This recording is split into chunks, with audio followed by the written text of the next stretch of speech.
মিনিস্টাররা, principal সেক্রেটারিরা, additional chief সেক্রেটারিরা, special সেক্রেটারিরা সহ DM SP সহ প্রতি জেলায় লাইন ডিপার্টমেন্টের যারা টপ অব দ্য র্যাঙ্ক জেলায় তারাও সকলে আছে।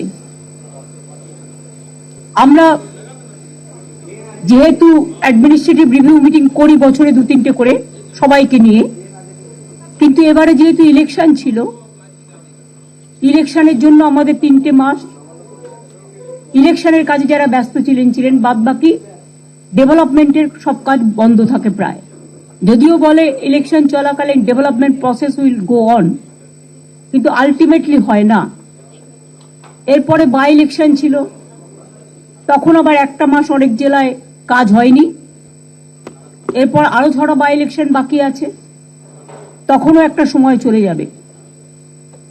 তাছাড়া বাংলা নদীমাতৃকা দেশ, অলওয়েজ যে কোনো সময় সাইক্লোন, ঘূর্ণি, ঝঞ্ঝা, নদীর ভাঙন, গঙ্গা ভাঙন, এবং বিশেষ করে যেমন মালদার ভুতনি চকে একটা ব্রিজ ভেঙে গেছে, সেটা অবশ্য সারানো হচ্ছে, অলরেডি প্ল্যান করে দিয়ে দেওয়া হয়েছে। ওখানকার প্রায় অনেক মানুষকে রিলিফ ক্যাম্পে রাখা হয়েছে, ডিএম এসপিরা টেক কেয়ার করছেন। তাছাড়াও যে কোনো মুহূর্তে পুজো আসছে, বর্ষা আসতে পারে, কারণ যেহেতু এবারে পুজোটা একটু তাড়াতাড়ি আছে, এটা মাথায় রাখতে হবে। ডিজাস্টার ডিপার্টমেন্টেও যারা আছেন, ভীষণ তুমি আছো এবং তোমার কাছে ইরিগেশনটাও দেওয়া হয়েছে, madam, both are very important. দুটোই কিন্তু রিলেটেড টু ইচ আদার। মনে রাখবে এখন থেকে 24/7 আমাদের যে ডিজাস্টার চলে, যাতে কোথাও কোনো বন্যা হলে বা বন্যার পরিস্থিতি হলে বা জল ছাড়ার ব্যাপারটা রেগুলার আমরা যেভাবে মনিটরিং করি, যাতে মাইথন, পাঞ্চেত, ডিবিসি সহ এরা জলটা হট করে ছেড়ে দিতে না পারে, সেদিকটা লক্ষ্য রাখতে হবে। আমরা রেগুলার নজর রাখছি। 2 হচ্ছে পুজো আসছে, অ্যাডমিনিস্ট্রেশনকে দেখে নিতে হবে। পুজো কমিটিগুলোর কাছে তাদের যাতে কোনো অসুবিধে না হয়, প্রত্যেকটা ডিএমএসপি, শুধু ডিএসপি নয়, এসপির সাথে ডিএমও থাকবে, এলাকাগুলোকে ভিজিট করুন, করে দেখুন কার কি প্রবলেম আছে। আগে আমি বিডিও স্তর পর্যন্ত ডিএমদের বলবো, আগে যেমন আমরা করতাম, আইসিদেরও, ডিএমএসপিদেরও আইসিডিএস সেন্টারগুলো ভিজিট করুন। মিড ডে মিল যেখানে দেওয়া হয়, এডুকেশন ডিপার্টমেন্টে যারা আছেন, বিডিও আইসিরাও করবে, আপনারাও করবেন। কোন রকম সমস্যা থাকলে স্থানীয় স্তরে সমস্যা সমাধান করে দেবেন, ফেলে রাখবেন না। আর যদি মনে হয় আপনার দ্বারা হচ্ছে না, তাহলে চিফ সেক্রেটারিকে জানাবেন, তিনি তার মধ্যে সাধ্যমতো করার থাকলে তিনি করে নেবেন, ডিপার্টমেন্টের সাথে টেক ওভার করবেন। আমার সাথে কথা বলার থাকলে আমার সাথে কথা বলে নেবে। এছাড়াও হচ্ছে পুজোর টাকার যে ফান্ডিং, এবারে আরো কিছু এক্সট্রা রিকোয়েস্ট আমাদের কাছে এসছে। সবটা হয়তো পারবো না, কিন্তু আমাদের প্রায় 450 কোটি টাকার মতো খরচ হচ্ছে ক্লাবগুলোকে দেওয়ার জন্য। সেই টাকাটা আগামীকাল থেকে ছাড়বার জন্য আমি বলে দিচ্ছি। যদি কেউ না নিতে চান, ওয়েল অ্যান্ড গুড, তাদের সামর্থ্য আছে, তাহলে আপনার যে নতুন লিস্ট এসছে, নতুন লিস্ট থেকে নতুন যারা এসছেন তাদের দিয়ে দেবেন। নতুন অলরেডি আমাদের কাছে অনেক রিকোয়েস্ট পড়ে আছে, সবাইকে হয়তো পারবো না একবারে, বাট আমি টাকাটা অলরেডি বেড়ে অনেকখানি হয়ে গেছে। পুলিশি অ্যাকশন, এখন থেকে কোন ক্লাব কি পুজো করছে, কি থিম করছে, যাতে পুজোর সময় স্ট্যাম্পেড না হয়। যার যে কিছু থিম করার অধিকার আছে, কিন্তু এমন কিছু আমরা করব না, এটা পুজো কমিটিগুলোকেই দায়িত্ব নিতে হবে।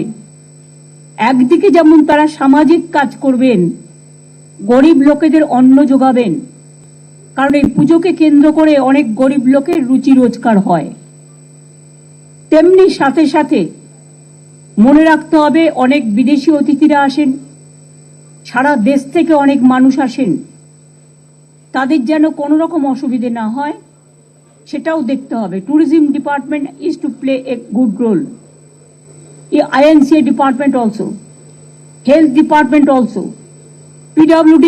আমি PH কে বলবো, পাইপ লাগাতে গিয়ে যে রাস্তাগুলো আপনারা গ্রামগঞ্জে খারাপ করে রেখেছেন আগে সেগুলো সারান। PWD কেও বলবো, ইরিগেশনকেও বলবো, যার যার হাতে আছে, বা পঞ্চায়েত। ধরুন আপনি একটা লাইন টানলেন, তারপরে রাস্তাটা সারালেন না, রাস্তাটা ভেঙে করলেন, যতক্ষণ আপনি সেই রাস্তাটা না সারাবেন ততক্ষণ আমি কিন্তু নতুন টাকা দেব না। কারণ আপনার টাকার মধ্যে, স্কিমের মধ্যে এটা ধরা থাকে। প্লিজ অল দ্য ডিপার্টমেন্ট যারা রাস্তা খুঁড়ে পাইপ নিয়ে গিয়েছেন সেই রাস্তাগুলো ঠিক না করবেন, তাদের কিন্তু আমি টাকা দেয়া বন্ধ করে দেব নতুন কোন স্কিমে, যতক্ষণ তারা, এবং ল্যান্ড অ্যাকুইজিশন আমি করব না, ক্যাবিনেটে আসলেও করব না। কারণ ফার্স্ট আপনার ডিউটি হচ্ছে, আপনি ল্যান্ড নিচ্ছেন নিন, আপনি রাস্তা কেটে জলের জন্য পাইপ নিয়ে যাচ্ছেন নিন, বিদ্যুতের জন্য পাইপ নিয়ে যাচ্ছেন নিন, কর্পোরেশনের জন্য পাইপ নিয়ে যাচ্ছেন নিন, এটাও মানুষের জন্য পরিষেবা। কিন্তু সাথে সাথে আপনাকে সেই রাস্তাটা ভালো করতে হবে। আমরা বলেছি গ্রামীণ রাস্তা দিয়ে বড় ট্রাক যাবে না। পুলিশ অনেক সময় ছেড়ে দেয়, পুলিশের একাংশ। আমি পুলিশের রাজীব কুমার, মনোজ ভার্মা যারা আছেন তাদের বলবো, কোন বড় ট্রাক গ্রামীণ কাঁচা রাস্তা দিয়ে বা পিচের রাস্তা তৈরি করে দিয়েছে পঞ্চায়েত, সেখান দিয়ে যাবে না। যদি যায় সেই দায়িত্বে যারা আছেন ওখানকার লোকাল, তাদের বিরুদ্ধে কিন্তু অ্যাকশন হবে। উড়িষ্যায় আমাদের কাছে খবর এসছে মনে হয় চিকেন ফ্লু বার্ডদের হচ্ছে। আমাকে এটা ARD ডিপার্টমেন্টের প্রিন্সিপাল সেক্রেটারি মিস্টার বিবেক কুমার জানিয়েছেন। আমরা অলরেডি বর্ডার সিল করতে বলেছি, বিশেষ করে মিদনাপুর, বাঁকুড়া, ঝাড়গ্রাম, পুরুলিয়া, এই বর্ডারগুলো দিয়ে অনেকে যারা শুধু বিজনেস করতে চায়, বিজনেস করুক, আমার আপত্তি নেই, কিন্তু আপনি তো পচা জিনিসটা নিয়ে এসে মানুষের রোগ বাড়াবেন না। আমাদের বাংলার প্রবলেমটা নেই, কিন্তু প্রবলেমটা যদি অন্য রাজ্যে হয় আমাকে দেখতে হবে যাতে সেই রোগটা আমার রাজ্যে না এসে পৌঁছায়, এবং রেলেও যাতে উড়িষ্যা থেকে কোনো এই ধরনের জিনিস অন্য রাজ্য ঘুরে আসতে পারে। রেলটা আমাদের হাতে নেই। রেলকেও আমি CS কে বলবো একটা মিটিং করতে, ওই GM eastern railway, south eastern railway, even Northern railway দিয়েও পাঠাতে পারে, রেলওয়ে ডিপার্টমেন্টের সাথে একটা মিটিং করে নিতে। যখন ওদের অসুখ সেরে যাবে তখন আমরা আবার ওদের জিনিস নেব, আমাদের কোনো আপত্তি নেই। কারণ গরিব, কারণ সাধারণ মানুষ তো ডিমটা খায়, সাধারণ মানুষ তো চিকেনটা খায়, বা যেগুলো প্রয়োজনীয় জিনিস, তাতে কোনো অসুবিধা নেই। কেউ ভেজ আছে, কেউ নন ভেজ আছে। কিন্তু যদি কোথাও একটা অসুখে কেউ আক্রান্ত হয়, কারণ ইদানিং আবার মানকি পক্স, মানকি যে পক্স আফ্রিকা থেকে এসছে, কয়েকটা জায়গায় দেখা যাচ্ছে, তো হেলথ ডিপার্টমেন্টের বিশেষ দায়িত্ব আছে।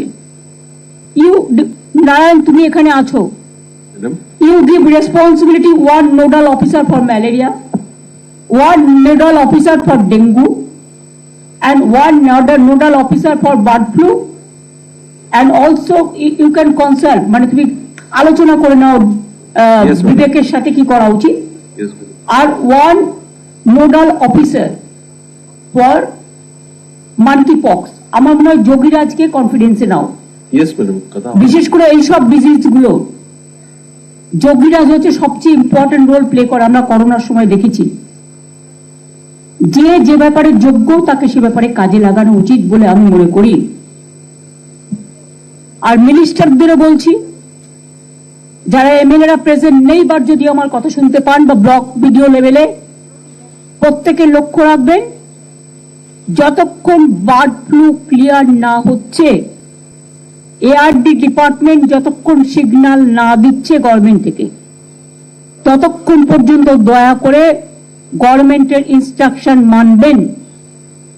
এখানে যেন গভর্নমেন্টের ইনস্ট্রাকশন না মানার কোনো প্রবণতা কারণ না থাকে, যদি থাকে তাহলে কিন্তু গভর্নমেন্ট আইন অনুযায়ী তাদের বিরুদ্ধে অ্যাকশন নেবে। অন্যায় যদি কেউ করে সে তার পানিশমেন্ট পাবে। এখানে গভর্নমেন্ট কোনো অন্যায়কারীকে স্পেয়ার করবে না, সে যেই হোক।